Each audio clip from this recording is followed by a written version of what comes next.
دەبێ حاڵی ئیمانداران چۆن بێ کاتێ یەکەم جار خوای گەورە دەبینن.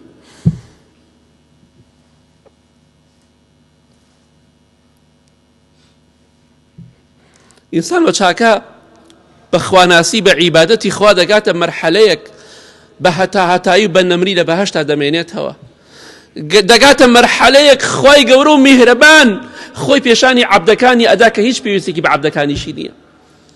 ئەبێ حاڵی ئینسان ئیماندار چۆن بە یەکەم جار خوای گەورە دەبینێ. خوای گەورە بێبەشمان نەکات یا رب العالمین، ئێمە تاوانبار و خراپین، تۆش سەخی و دەوڵەمەندی بەڕەحمی، خوا ئەگەر لەبیرینی خۆت بێبەشمان نەکە یا رب العالمین. لە حەدیثێکی صحیحی بوخاری مسلم داهاتووە،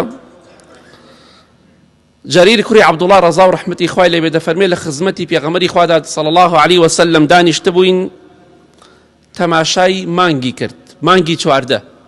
کاتێککە مانگی چواردە دیارە بەبێ ئەوەی هەور هەبێ تەم هەبێ، مانگی چواردە چەندێ جوانە لە شەوێکی ڕووناک و بێ هەوردا. خۆشەویستی خوا صلی الله عليه وسلم فەرمی ئینەکم سترون ربکم كما ترون هذا القمر، هەروەکو چۆن ئەم مانگەتان بینی بە چاوی خۆتان، ئاوا لە ڕۆژی قیامەتە خوای گەورە میهرەبان دەبینن.